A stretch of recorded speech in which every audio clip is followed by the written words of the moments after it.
habang buhay siyang mahuhumaling sa iyo. Baliw na baliw siya sa sobrang pagmamahal sa iyo. Baliw na baliw siya kapag hindi kanya makita, o baliw na baliw siya kung hindi kanya makakasama.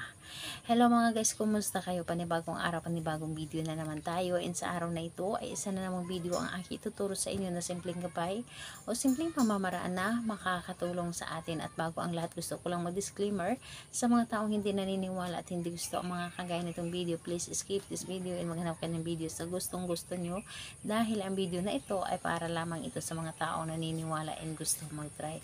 Sa lahat po ng mga nagko-comment dito sa aking video dito sa loob ng aking channel, mag-ingat sa lahat ng mga nagre-reply sa inyo na dinadala kayo sa kanilang WhatsApp and Imo app upang makaiwas po tayo sa scam.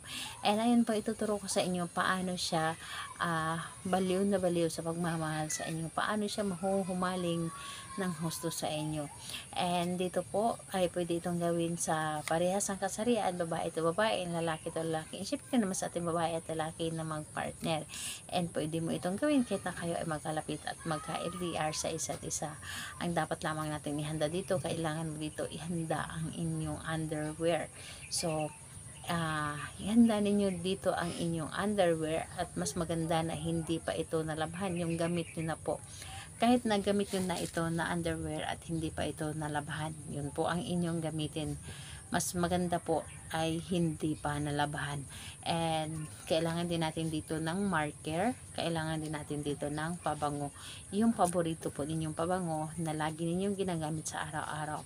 At hindi lamang ito hiniram, dapat po ay kayo po ang personal na gumagamit nito at kayo po ang nagmamay-ari nito, at hindi lamang ito hiniram. Hindi bali na ang pabango ninyo ay binigay lamang ito sa inyo at sa ngayon ikaw na ang nagmamay-ari, pwede po. And yun lamang po ang dapat nating ihanda. At kapag handa na, syempre sa lagi kong sinasabi sa inyo na ihanda ninyo palagi ay inyong sarili. Dapat ay buo po ang inyong loob, tiwala, paniniwala sa paggawa ng isang ritual, at kailangan hindi ka nagdududa sa dapat mo gawin. So ayun po, kapag ready ka na, pwede mo na itong umpisahan. So ayun, ang gagawin nyo lamang dito, hindi ko na ipapakita yung panty dahil dito po ay bawal po sa kay YouTube. So ayun, ang gagawin lamang natin, isusulat mo lamang dito sa gitna ng ating underwear yung pangalan ni Target. And kapag nasulat mo na ito sa gitna ng underwear mo ang pangalan ni Target, and isprihan mo lamang ito ng pabango. Pangalan niya at apelyido dapat. Isprihan mo ito ng pabango, at pagkatapos nun sabihin mo dito, simula ngayon mahuhumaling ka na sa akin habang buhay at baliw na baliw ka sa sobrang pagmamahal sa akin. So gawin mo ito sa araw na Tuesday and Friday. Medyo stricto ito. So araw na Tuesday and Friday, kahit anong oras pwede naman. So ayun po, salamat po sa inyo. Bye bye everyone. God bless us all.